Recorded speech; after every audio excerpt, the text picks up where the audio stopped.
ابو احوص نے عبداللہ بن مسعود رضی اللہ تعالیٰ عنہ سے روایت کی، کہا آدمی کے جھوٹ میں یہی کافی ہے کہ وہ ہر سنی ہوئی بات بیان کر دے۔ صحیح مسلم حدیث نمبر 11۔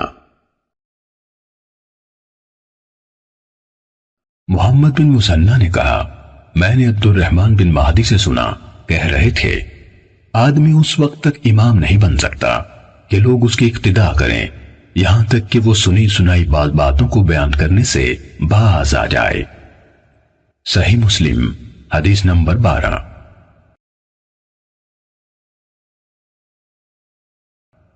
سفیان بن حسین سے روایت ہے کہ ایاس بن معاویہ نے مجھ سے مطالبہ کیا اور کہا میں تمہیں دیکھتا ہوں تم قرآن کے علم سے شدید رغبت رکھتے ہو، تم میرے سامنے ایک سورہ پڑھو اور اس کی تفسیر کرو تاکہ جو تمہیں علم ہے میں بھی اسے دیکھوں۔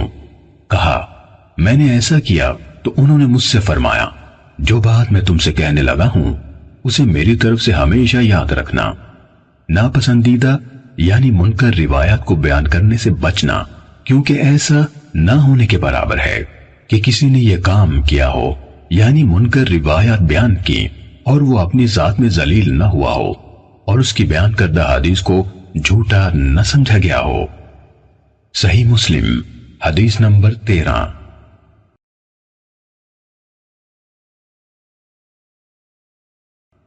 حضرت عبداللہ بن مسعود رضی اللہ تعالیٰ عنہ نے فرمایا تم کسی قوم کے سامنے ایسی حدیث بیان نہیں کرتے جس کے صحیح مفہوم تک ان کی عقلیں نہیں پہنچ سکتی مگر وہ ان میں سے بعض کے لیے فتنے کا موجب بن جاتی ہیں۔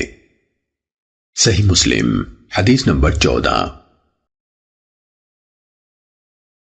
ابو حانی نے ابو عثمان مسلم بن یسار سے، انہوں نے ابو ہریرہ رضی اللہ تعالیٰ عنہ سے، انہوں نے رسول اللہ صلی اللہ علیہ وسلم سے روایت کی کہ آپ نے فرمایا میری امت کے آخری زمانے میں ایسے لوگ ہوں گے جو تمہارے سامنے ایسی حدیثیں بیان کریں گے جو تم نے سنی ہوں گی نہ تمہارے آبا نے، تم اس قماش کے لوگوں سے دور رہنا۔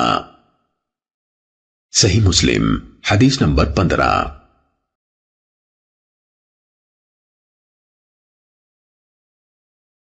شراحیل بن یزید کہتے ہیں مجھے مسلم بن یسار نے بتایا کہ انہوں نے ابو ہریرہ رضی اللہ تعالیٰ عنہ کو یہ کہتے ہوئے سنا کہ رسول اللہ صلی اللہ علیہ وسلم نے فرمایا آخری زمانے میں ایسے دجال یعنی فریب کار کذاب ہوں گے جو تمہارے پاس ایسی احادیث لائیں گے جو تم نے سنی ہوں گی نہ تمہارے آبا نے، تم ان سے دور رہنا کہیں وہ تمہیں گمراہ نہ کر دیں اور تمہیں فتنے میں نہ ڈال دیں۔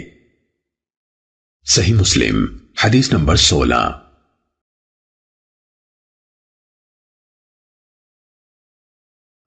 عامر بن عبدہ سے روایت ہے، کہا حضرت عبداللہ بن مسعود رضی اللہ تعالیٰ عنہ نے فرمایا بلا شبہ شیطان کسی آدمی کی شکل اختیار کرتا ہے، پھر لوگوں کے پاس آتا ہے اور انہیں جھوٹ پر مبنی کوئی حدیث سناتا ہے، پھر وہ بکھر جاتے ہیں۔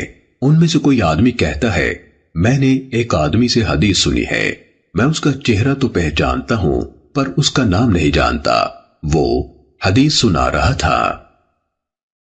صحیح مسلم حدیث نمبر 17۔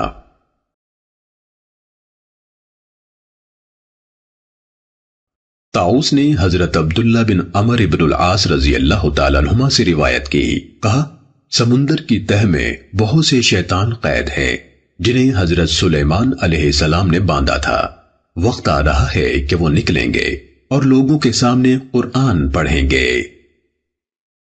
صحیح مسلم حدیث نمبر 18۔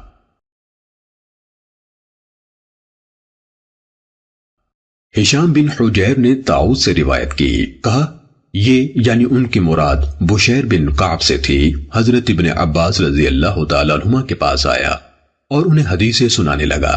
ابن عباس رضی اللہ تعالیٰ عنہما نے اس سے کہا فلاں فلاں حدیث دہراؤ، اس نے دہرا دی، پھر ان کے سامنے احادیث بیان کی۔ انہوں نے اس سے کہا فلاں حدیث دوبارہ سناؤ، اس نے ان کے سامنے دہرا دی۔ پھر آپ سے عرض کی میں نہیں جانتا کہ آپ نے میری بیان کی ہوئی ساری احادیث پہچان لی ہیں اور اس حدیث کو منکر جانا ہے یا سب کو منکر جانا ہے اور اسے پہچان لیا ہے۔ حضرت ابن عباس رضی اللہ تعالیٰ عنہما نے اس سے کہا جب آپ صلی اللہ علیہ وسلم پر جھوٹ نہیں بولا جاتا تھا، ہم رسول اللہ صلی اللہ علیہ وسلم سے احادیث بیان کرتے تھے۔ پھر جب لوگ ہر مشکل اور آسان سواری پر سوار ہونے لگے، یعنی بلا تمیز صحیح و ضعیف روایت بیان کرنے لگے، تو ہم نے براہ راست آپ صلی اللہ علیہ وسلم سے حدیث بیان کرنا ترک کر دیا۔ صحیح مسلم حدیث نمبر 19۔